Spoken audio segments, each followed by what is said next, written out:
Hürmetli vatandaşlarım, bugünkü leksiyalarımızı başlayımız.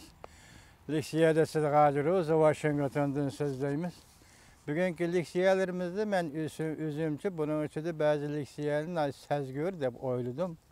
Şuna ben şunda oyluğallığım üçün belki ben vatandaşlarımga samimi fikrim şu ki bularını öz ara birleştirip nayt çonkor analiz kılışanlarını ümit kılıman hürmetli vatandaşlarım.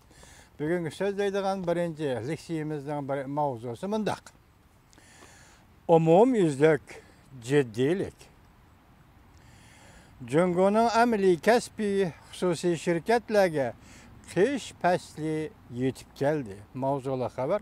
10. ayının 7. gün ve torbiyeti ilan kılındı haber. Mındak başlan. Guangdong ciddileşti. Zhejiang ciddileşti. Jiangsu ciddileşti. Fujian ciddileşti.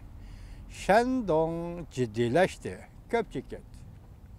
İktisatның tüvengi seriliş besimi küçeydi. Zor kölemde hususi şirketler takılış dolkunu götürüldü.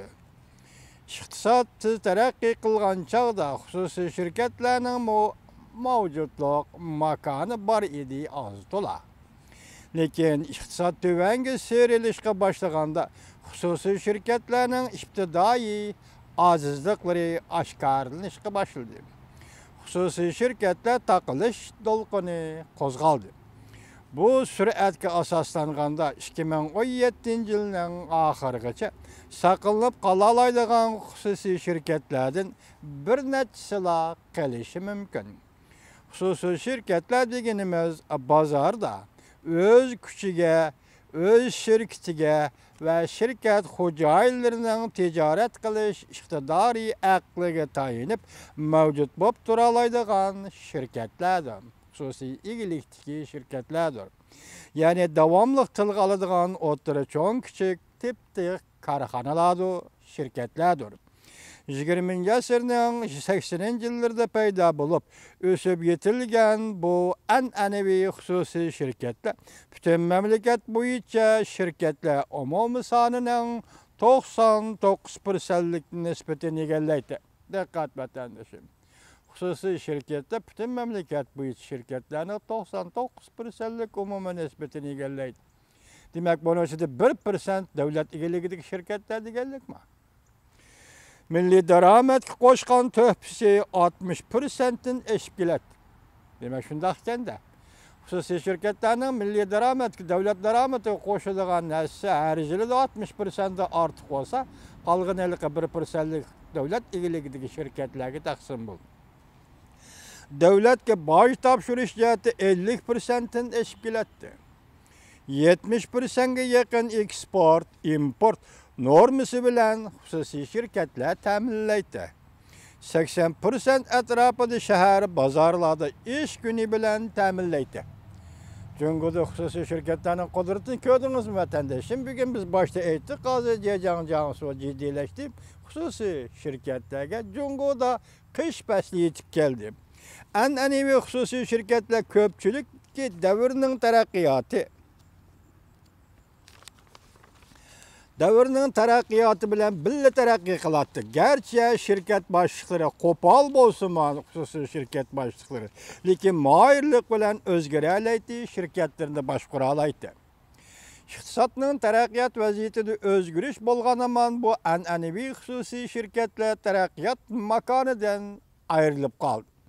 Bu noktadan aytganda hazır Cungu'da 95%'in artık hususi şirketler yani 5 yıldan keyin tamamen gayip boludu. Vakıcatın aytgan 2017 yılının o'ttir mezgilidan başlap bu kıyas nişanımız bütünley reallıkka aylanıdı. 2017 yılı hususi şirketlerin takılış dolkunu kötörülüdügan bir yıldır. Cungu'da icadilik ve tadqiqat niyetek çıkılgan iktisat muhiti kem bolganlıktan növbette Cungu iktisadının kasatlışını keltirip çıkargan en mühim sebeplerdir. Onundan başka hususi şirketlerin terakki kılışıda kiyim-kechak, az, yemek-içmek az. Bu deganlik birinchidan pul muomala sohasida bankning xususiy shirkatlarga qarz berishi intayin qattiq.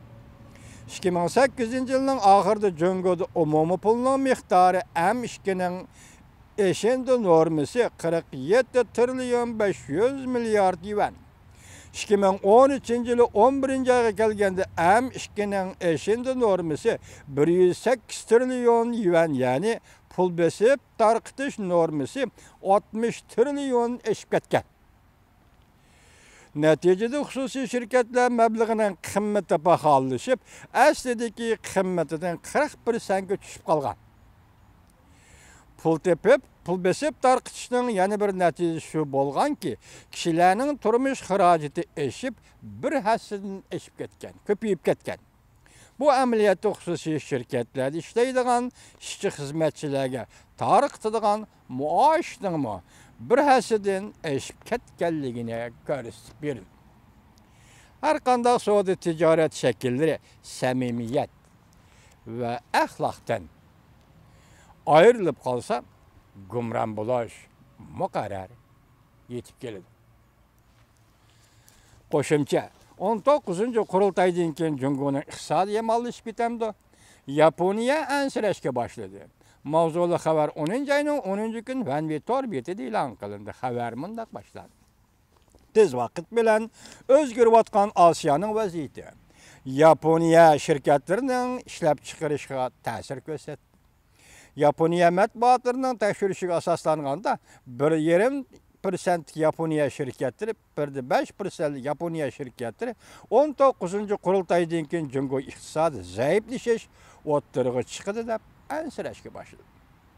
Buning sababi imorat kasbiga mablag' solishning ozayib ketganligi, pul siyosatida qisqartish keltirib chiqargan iqtisod taraqqiyotining ostilab ketish bo'lib, Amerika Jungo munosabatidagi muqimsizliklar Jungoda 19-qurultaydan keyin iqtisodning zaiflashishini keltirib chiqarishi mumkin. Yaponiyada Xitoy tilida nashr qilingan to'r betida yaqinda 100 dan ortiq Yaponiya shirkati va shirkatchilardan fikr elib tekshirganda 19-qurultaydan keyin Jungo iqtisodi chekinish yuz berdi deb qaror. İqtisodning zaiflashi 14% atrofiga yetib keldi dedi. 60% atrofida kishilar uy imorat kasbiga mablag' solishni ozaytish va iqtisodning taraqqiy qilishni chekindirishi mumkin Jungoda dedi. 55% atrofida yaponiyalik shirkatchi kishilar Jungo hukumati iqtisodni rag'batlantirish siyosatining ko'lamini kichiklatishni daxama tiziltirdi va bu talabni o'ttirib qo'ydi deydi. 35% atrofida kishilar, yaponiyalik shirkatchi kishilar pul qisqartishdan iborat pul siyosati keltirib chiqargan iqtisodga zarba berish natijada iqtisodni ostiltidi Jungoda deydi.